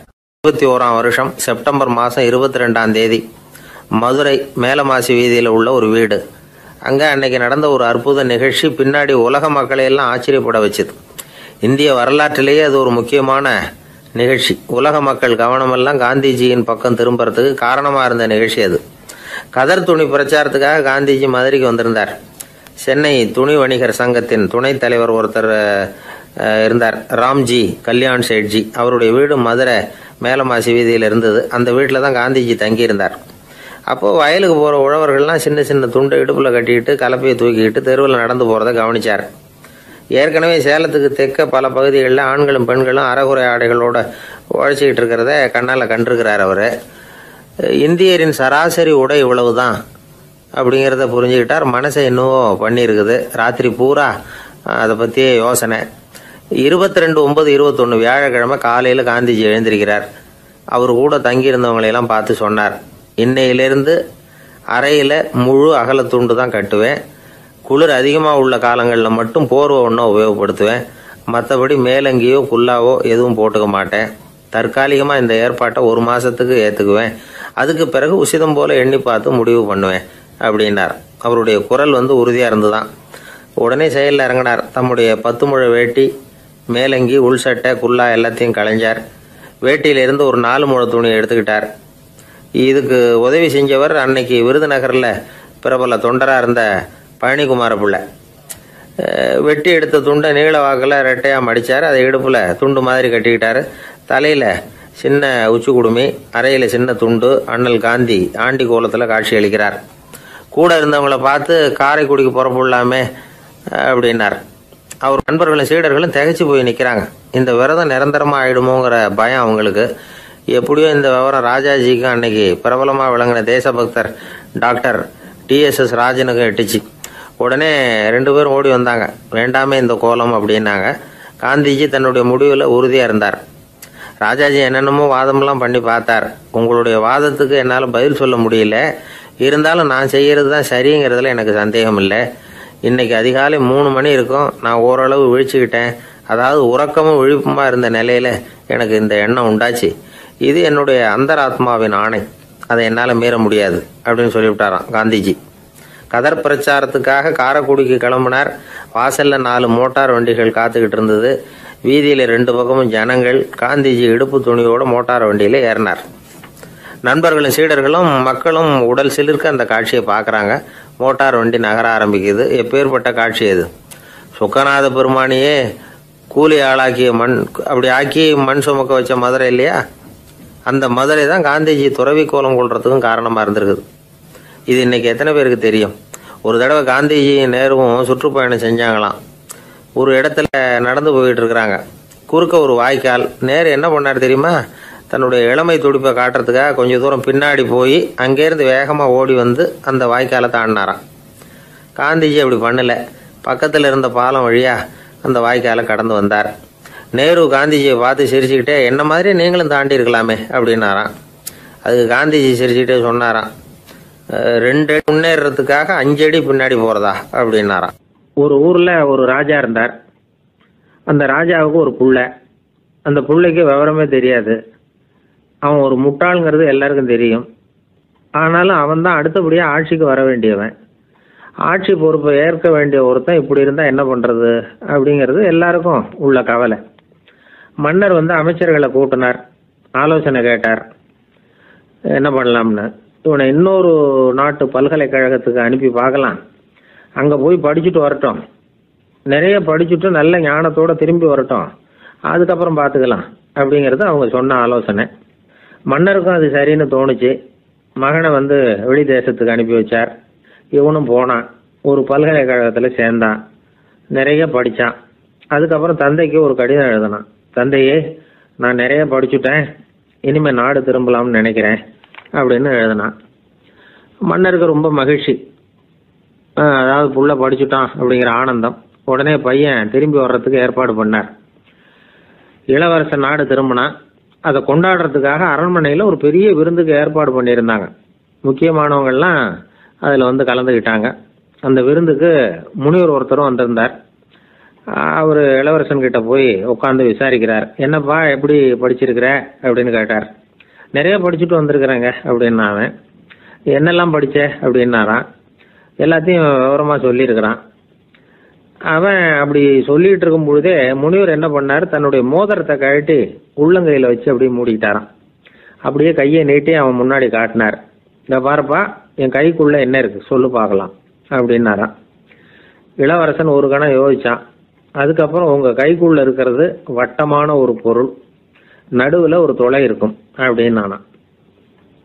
முனிவர் திகைச்சு போட்டார். பையன் பெரிய அறிவாளி ஆயிட்டான் போல இருக்க அப்படின்னு நினைச்சுட்டார். அதுக்கப்புறம் கேட்டார், சரி, என் கையில் இருக்கிறது வட்டமான பொருள், நடுவில் துளை இருக்குங்கிறத சொல்லிவிட்டேன், அதோட பேர் என்ன, அதை சொல்லு அப்படின்னாராம்.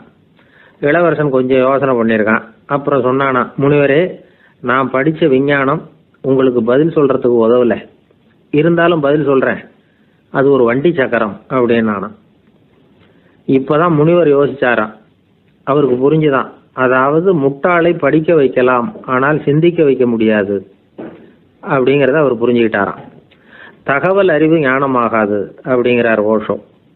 ஏன்னா தகவல்கள் மாறுதலை ஏற்படுத்துறது இல்லை, ஆனால் ஞானம்ங்கிறது மாறுதலால் உண்டாகக்கூடிய ஒன்று. அதுதான் ரெண்டுக்கும் உள்ள வித்தியாசம். மனம் சரியான வழிக்கு வரணும், அதுக்கப்புறம் படிக்கிற கல்வி தான் உண்மையான கல்வி. சரி, மனம் சரியா வர்றதுக்கு என்ன வழி அப்படின்னு கேட்டா, மனிதன் முழு மாறுதலுக்கான வழிமுறை தியானம் தான் அப்படிங்கிறார் அவர். அதனாலதான் நிறைய படிச்சிருக்கேன்னு சொல்றவன் எல்லாம் ஞானம் உள்ளவன் நினைச்சிடக்கூடாது. ஒருத்தர் இன்னொரு பெரிய மனிதரை அழைச்சிட்டு அறிமுகப்படுத்தினாராம். சார் நிறைய படிச்சிருக்கார், 3 MA வாங்கியிருக்கார், ஆனா ஒரு விஷயம், அப்பப்போ கொஞ்சம் திருடுவார், அவ்வளவுதான், மற்றபடி அவர் ஒரு பெரிய அறிவாளி தான் அப்படின்னாராம். ஒரு ஊர்ல ஒரு மன்னர் இருந்தார். அந்த ஊர்ல அடிக்கடி சேவல் சண்டை நடக்கிறது வழக்கம். அரண்மனையில ஒரு ஆள் இருந்தான். மன்னருக்காக அவன் ஒரு சேவல் வாங்கிட்டு வந்தான். சண்டை போடுறதுக்காக அந்த சேவலை தயார் பண்ணிகிட்டு இருந்தான். கொஞ்ச நாள் ஆச்சு. மன்னர் அந்த ஆளை கூப்பிட்டார். என்னப்பா சேவல் தயாராகிட்டுதா அப்படின்னு கேட்டார். இன்னும் அது தயாராகல மன்னா, இன்னும் வளரல, அதுக்கான தகுதி இன்னும் அதுக்கு வரல அப்படின்னா. எதனால் அப்படி சொல்கிறேன்னாரு. கோபம் ரொம்ப கடுமையாக இருக்குது அப்படின்னா. சரி அப்படின்னு விட்டுட்டார். மறுபடியும் கொஞ்ச நாள் ஆச்சு. இப்போ எப்படி நிலைமை, சேவல் தயாரா அப்படின்னார். இன்னும் இல்லை அரசே, மற்ற சேவல் எங்கேயாவது கூவுற சத்தம் கேட்டால் உடனே இது பரபரப்பாயிடுது, பக்கத்தில் ஒரு சேவலின் நிழலை கண்டா கூட இது பரபரப்பாயிடுது அப்படின்னா. சரி இன்னும் கொஞ்ச நாள் ஆகட்டும்னு விட்டுட்டார். கொஞ்ச நாள் ஆச்சு. இப்போ மறுபடியும் விசாரித்தார். இன்னும் நம்ம சேவலுக்கு அந்த தகுதி வரலமன்னா, போராட்ட உணர்வு அதுக்கு இன்னும் இருந்துக்கிட்டு தான் இருக்குது, உள்ளே மெதுவாக தான் எரிய ஆரம்பிச்சிருக்குது போராட்ட உணர்வு, அப்படி இருக்கக்கூடாது, அது பற்றி எரிய வேண்டாமா அப்படின்னா. இன்னும் கொஞ்ச நாள் ஆச்சு. இப்போ எப்படின்னு கேட்டார். இப்போ அவன் சொன்னான், மன்னா கிட்டத்தட்ட அது போருக்கு தயாராகிட்டுது அப்படின்னு நினைக்கிறேன்னா. எதனால் அப்படி சொல்கிற அப்படின்னு கேட்டார். மற்ற சேவலின் குரலை கேட்டால் அது அசைகிறதே இல்லை, ஒரு பொம்மை மாதிரி ஆயிடுது, அதுக்கு உள்ள ஒரு நுட்பமான விழிப்புணர்வு வந்துட்டுது, அதனால் அது அமைதியாக இருக்குது, மௌனமாக இருக்குது. இனிமேல் அதுக்கு இணையான சேவலே கிடையாது. வெற்றி பெற அது போராட வேண்டிய அவசியமே இல்லை, அதை பார்த்த உடனே எதிரி சேவல்கள் பயந்துட்டு ஓடி போடும் அப்படின்னு சொன்னானான். அந்த சேவலை வளர்த்தவர் சி சிங் சு அப்படின்னு பேர். இந்த சுசுகி சொன்ன கதையும் அது. ஞானிகள் என்ன சொல்கிறாங்க தெரியுமா, அந்த சேவலின் ரகசியத்தை நீயும் கற்றுக்கொள், நீ அப்படி ஆயிடு, சண்டை போடாமலே வெற்றிகள் பெறுகிற நுட்பத்தை புரிந்துகொள். இதுதான் ஞானிகள் உபதேசம். ஒரு குரு கிட்ட ஒருத்தன் போயிருக்கிறான். எனக்கு சண்டை போட கற்றுக்கொடுங்கண்ணா, அதுக்கு என்ன செய்யணும்னார். என்ன உங்கள் மாணவனாக சேர்த்துங்கண்ணா. சரி இப்போ உன்னுடைய பலம் என்னன்னு கேட்டிருக்கார். இப்போ நான் தனி ஆளாக இருந்து ஒரு 100 பேரை சமாளிப்பேன் நானா. சரி அப்படின்னா என்னுடைய மாணவனாக உன்னை சேர்த்துக்கிறேன்ருக்கார். சேர்த்துக்கிட்டார். 6 மாதம் பயிற்சி கொடுத்தார். அதுக்கப்புறம் இவனை கூப்பிட்டு கேட்டார், இப்போ உன்னுடைய திறமை எவ்வளவுன்னு. இப்போ நான் தனி ஆளாக இருந்து ஒரு 50 பேரை சமாளிப்பேன் நானா. இன்னும் உனக்கு பயிற்சி தேவைன்னாராம். தொடர்ந்து சில நுட்பங்களை எல்லாம் சொல்லி கொடுத்துருக்கிறார். 1 வருஷம் ஆச்சு. எல்லாத்தையும் கற்றுக் கொடுத்துட்டார். அப்புறம் கூப்பிட்டு கேட்டார், இப்போ உன்னுடைய திறமை எப்படிப்பா, எதிரிகள் எத்தனை பேரை உன்னால் சமாளிக்க முடியும்னாராம். அவன் சொன்னான், ஐயா எதிரிகளின் பலம் என்னங்கிறத புரிஞ்சிக்காம அதை நான் சொல்ல முடியாதுன்னு நானும். இனிமேல் உனக்கு பயிற்சி தேவையில்லை, போயிட்டு வான்னு அனுப்பி வச்சுட்டாரான். ஒரு உண்மையை நாம் புரிஞ்சுக்கணும். அதாவது அடிக்கிறதுக்கு நமக்கு துணிச்சல் தேவையில்லை, அடிக்காமல் இருக்கிறதுக்கு தான் துணிச்சல் தேவை. அடித்தா திருப்பி அடிக்கிறவன் மன உறுதி உள்ளவன் இல்லை, அடித்தா திருப்பி அடிக்காமல் இருக்கிறான் பாருங்க, அவன் தான் மன உறுதி உள்ளவன். ஒருத்தன் தலை தெறிக்க வேகமாக ஓடிக்கிட்டு இருந்தான். நான் எங்கடா ஓடுற அப்படின்னா, எதுக்க வந்தவன், ஒரு சண்டையை நிறுத்தத்தான் இப்படி ஓடுறேன் அப்படின்ட்டுருக்கான். யாருக்கும் சண்டை, எனக்கும் இன்னொரு ஆளுக்கும் சண்டை அப்படின்னு நான். அவன் எது ரொம்பவும் கஷ்டமான காரியம் அப்படின்னு கேட்டார் ஒருத்தர். ஒருத்தருக்கு ஒருத்தர் சண்டை போடாமல் இருக்கிறது தான் ரொம்ப கஷ்டமான காரியம் அப்படின்னு தோணுது. ஒரு நாட்டுக்கும் இன்னொரு நாட்டுக்கும் சண்டை, நாட்டுக்குள்ளேயே ஒரு குரூப்புக்கும் இன்னொரு குரூப்புக்கும் சண்டை. ஏன் சண்டை போட்டுக்கிறீங்கன்னு கேட்டு பாருங்கள். நாங்கள் சமாதானத்துக்காக தான் சண்டை போட்டுக்கிறோம் அப்படிம்பாங்க. வாழறதுக்காக பிறந்த மனுஷன் லட்சியத்துக்காக உயிரை விட தயார் அப்படின்னு சொல்லிகிட்டு இருப்பான். அப்படி உயிரை விடுறவங்கள நாமளும் பாராட்டுவோம்.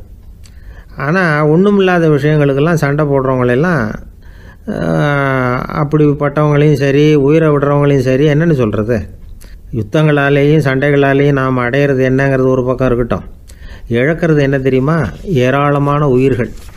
ரத்தம் சிந்துறதுக்கு நான் தயார் அப்படின்னு மார்தட்டி சொல்லலாம். ஆனால் ரத்தம் சிந்தினா உயிர் காத்துக்கிட்டு இருக்க தயார் இல்லை. அதாவது உயிர் நமக்காக காத்துக்கிட்டு இருக்க தயார் இல்லை.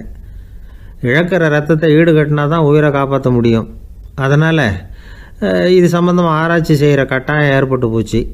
அதோட விளைவாக புதுசாக ஒன்றை கண்டுபிடிச்சிருக்கிறாங்க. அதுதான் செயற்கை ரத்த பொடி. இப்போ இந்த திடீர் சாம்பார் பொடி, திடீர் ரசப்பொடி, திடீர் காப்பி பொடி இப்படிலாம் சொல்கிறோம்ல, அது மாதிரி இது திடீர் ரத்த பொடி. இஸ்ரேல் ஒரு சின்ன நாடு, மக்கள் தொகை குறைச்சல், அதோட போர்கள் வேறு. அதனால் காயம்பட்டவங்களை காப்பாற்றியே தீர வேண்டிய கட்டாயம். காப்பாற்றணும்னா ரத்த இழப்பை தடுக்கணும். அப்படின்னா உடனடியாக புது ரத்தம் செலுத்தி ஆகணும். திடீர்னு ரத்தம் வேணும்னா எங்கே போகிறது? அதுவும் கிடைக்கிற ரத்தம் சேர்கிற குரூப்பாக இருக்கணும். ஒரு வேடிக்கை பார்த்தீங்களா, நான் வேறு குரூப்பு நீ வேறு குரூப்புன்னு இவன் சண்டை போடுறான். இதில் அடிபட்டவனுக்கு ரத்தம் கொடுக்க போனால் அதுலேயும் அது வேறு வேறு குரூப்பாக இருக்குது. அது ரத்தமும் வேறு வேறு குரூப்புன்னு சொல்லிகிட்டு இருக்குது. எந்த குரூப்பு ரத்தம் வேணும், அது உடனடியாக கிடைக்கலன்னா என்ன பண்ணுறது? இப்படிப்பட்ட கஷ்டம்லாம் நமக்கு வந்துடுது. இதுக்காக தான் விஞ்ஞானிகள் இந்த ரத்த பொடியை கண்டுபிடிச்சிருக்கிறாங்க. அதாவது ஒரு ஆள் அடிபட்டு போட்டான்னு வச்சுங்களேன், அவனுக்கு ரத்தம் கிடைக்கல, உடனே என்ன பண்ணலாம்? இந்த சுத்தப்படுத்தப்பட்ட தண்ணீரை கொஞ்சம் எடுத்துக்க வேண்டியது, அதில் இந்த ரத்த பொடியை கரைக்க வேண்டியது. இப்போ இந்த செயற்கை ரத்தம் வந்து தயாராகிட்டுது. இதை அந்த ஆள் உடம்புல ஏற்றி விட்டுற வேண்டியது. இயற்கையாக நம்ம உடம்பில் இருக்கிற ரத்தம் என்னென்ன வேலை செய்யுதோ அதே வேலையை இதுவும் செய்யும். அதாவது ஆக்சிஜனை உடம்புல எல்லா இடத்துக்கும் எடுத்துகிட்டு போகுது. அந்த வேலையை இந்த செயற்கை ரத்தமும் செஞ்சுடுது. ஆனால் ஒரு விஷயம், இந்த செயற்கை ரத்தம் ஒரு அவசரத்துக்கு தான் உபயோகப்படுத்தலாம், ஒரு முதல் உதவி மாதிரி. அதை அப்படியே நிரந்தரமாக விட்டுற முடியாது. பின்னாடி வந்து தேவையான குரூப்பு உண்மையான ரத்தம் கிடைச்ச உடனே அதை செலுத்திக்கணும். உண்மையான ரத்தத்தை 20லேருந்து 40 நாள் வரைக்கும் தான் பாதுகாக்க முடியும். அதுவும் குளிர்பதன பெட்டியில். அதுக்குள்ளே உபயோகப்படுத்தலைன்னா அது வீணாக போயிடும். இந்த ரத்த பொடி அப்படி இல்லை, எவ்வளோ நாள் வேணும்னாலும் அப்படியே வச்சுருக்கலாம், குளிர்பதன பெட்டியும் தேவையில்லை. ஆனால் ஒன்று, இது தண்ணியில் கலந்து செயற்கை ரத்தமாக ஆக்கிவிட்டா அதோட வலு 72 மணி நேரம் தான், அதாவது 3 நாள். அதுக்குள்ளே அந்த ஆசாமியை எங்கேயாவது ஆஸ்பத்திரிக்கு தூக்கிட்டு போய் உண்மையான ரத்தத்தை கொடுத்துடணும். சண்டையில் அடிபடுறவங்க, சாலை விபத்தில் அடிபடுறவங்க, இவங்களுக்கெல்லாம் அவசரத்துக்கு கை கொடுத்து உதவுறது இந்த செயற்கை ரத்த பொடி. அதுக்கப்புறம் நாம் கொடுக்குற ரத்தம் தான் அவங்கள காப்பாற்றணும். இன்றைக்கி வந்து ரத்தத்தை தானமாக கொடுக்க தயாராக இருக்கிற நல்ல உள்ளங்கள் ஏராளம்.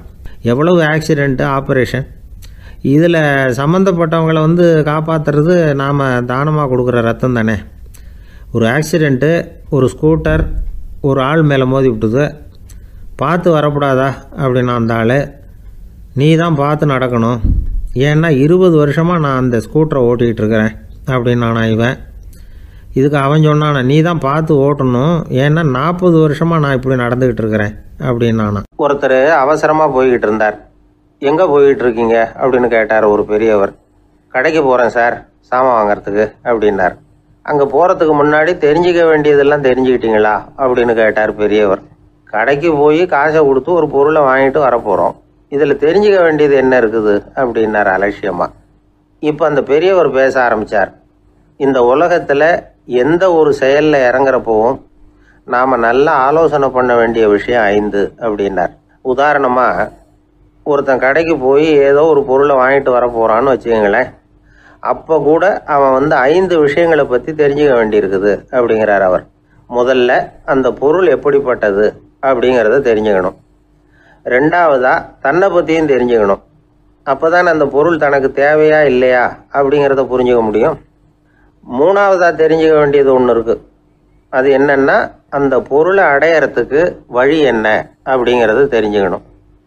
அதாவது எவ்வளவு பணம் கொடுத்தா அது கிடைக்கும், இது மாதிரியான விஷயங்கள். 4வதா அந்த பொருளை அடையிறது மூலமாக நாம் அடையக்கூடிய பயன் என்ன அப்படிங்கிறதையும் உணரணும். 5வது அந்த பொருளை அடையிறதுல இருக்கக்கூடிய தடை எது அப்படிங்கிறதையும் நாம் தெரிஞ்சுக்கணும். பெரியவர் பேசுறது ஏதோ தத்துவம் மாதிரி தெரியுது இல்லையா? தத்துவம் தான். அதாவது இப்படி உலகியல் வாழ்க்கையில் சின்ன சின்ன விஷயங்கள்லேயே நாம் 5 விஷயங்களை தெரிஞ்சுக்க வேண்டியிருக்குது. அது ரொம்ப அவசியமாக இருக்குது. பேரின்ப நிலைன்னு சொல்கிறாங்கல்ல, அது மாதிரி பெரிய சமாச்சாரங்கள்லேயும் இந்த 5 விஷயங்களை நாம் தெரிஞ்சுக்க வேண்டியிருக்குது. அதுக்கு பேர் என்னன்னா அர்த்த பஞ்சகம். வைணவ சமயத்தில் அர்த்த பஞ்சகம்ங்கிறது ரொம்ப பெரிய விஷயம். கடைக்கு போகிறது மாதிரி கடவுளை பார்க்க போகிறப்போ நாம் 5 விஷயங்களை தெரிஞ்சுக்கணுமா. முதல்ல பரம்பொருள் அப்படிங்கிறது என்ன, அதோட தன்மைகள் என்ன, இதை தெரிஞ்சுக்கணும். இதுக்கு பேர் என்னன்னா பரமாத்ம ஸ்வரூபம் அப்படின்னு பேர். 2வது நாம யாரு, நம்மோட தன்மை என்ன அப்படிங்கிறத தெரிஞ்சுக்கணும். நான் யாருன்னு எனக்கே தெரியலங்கிறப்போ இதை நான் சொல்கிறேன்னு இது என்னுடையதுன்னு சொல்கிறது தப்பு தானே. அப்புறம் 3வது விஷயம், பரம்பொருளை நாம் அடையிறதுக்கு வழி எது, இதை தெரிஞ்சுக்கணும். இது உபாய ஸ்வரூபம் அப்படின்னு பேர். 4வது விஷயம், நாம் அடைய வேண்டிய பயன்கள் என்ன அப்படிங்கிறது தெரிஞ்சுக்கிறது. இதுக்கு புருஷார்த்தம் அப்படின்னு பேர். 5வது அந்த பயனை அடைய விடாமல் தடுக்கிற தடைகள் யாவை அப்படிங்கிறது தெரிஞ்சுக்கிறது. இது விரோதி ஸ்வரூபம். இதைத்தான் தடையியல் அப்படின்னு சொல்றாங்க. அதாவது பரமாத்மாவை பற்றிய அறிவு, ஜீவாத்மாவை பற்றிய அறிவு, உபாயம் பற்றிய அறிவு, புருஷார்த்தம் பற்றிய அறிவு, இந்த 4 அறிவுக்கும் எதிரடையா, அதாவது அதையெல்லாம் தப்பா புரிஞ்சுக்கிறதால உண்டாகக்கூடிய அறிவு விரோதி சொரூபம். என்ன இது தகவலில் ஏதாவது கதை சொல்லுவீங்கன்னு பார்த்தா ஏதோ தத்துவம் பேசிகிட்டு இருக்கிறீங்களே அப்படின்னு நினைக்கலாம். இதுவும் தெரிஞ்சுக்க வேண்டிய ஒரு பெரிய விஷயந்தான். காதில் போட்டு வச்சா எப்போவாவது உபயோகப்படும். என்னுடைய நண்பர் ஒருத்தர் ஒரு நாள் என்கிட்ட சொன்னார், சார் அடுத்த மாதம் தஞ்சாவூரில் ஒரு கல்யாணம், போகிறதா வேண்டாமா அப்படின்னு ஒரே குழப்பமாக இருக்குது அப்படின்னார். நான் உடனே இந்த அர்த்த பஞ்சக உபதேசம் பண்ண ஆரம்பித்தேன். அவர் எல்லாத்தையும் பொறுமையாக கேட்டுவிட்டு, சரி சார் நான் போகிறதுன்னு முடிவு பண்ணிவிட்டேன்னார். எப்படி இந்த முடிவுக்கு வந்தீங்க அப்படின்னு கேட்டேன். அவர் சொன்னார், சார் அந்த 2வது பாயிண்ட் ஒன்று சொன்னீங்களே, அதை புரிஞ்சுக்கிட்டதுக்கு அப்புறம்தான் இந்த முடிவுக்கு வந்தேன் அப்படின்னார். என்ன 2வது பாயிண்ட்டுன்னு? அதாவது தன்னை பற்றி புரிஞ்சுக்கணும் அப்படின்னு சொன்னீங்க. உடனே என்னை பற்றி புரிஞ்சுக்கிட்டேன், நான் யாருங்கிறது எனக்கு தெரிஞ்சுது. உடனே போகிறது தான் நல்லதுன்னு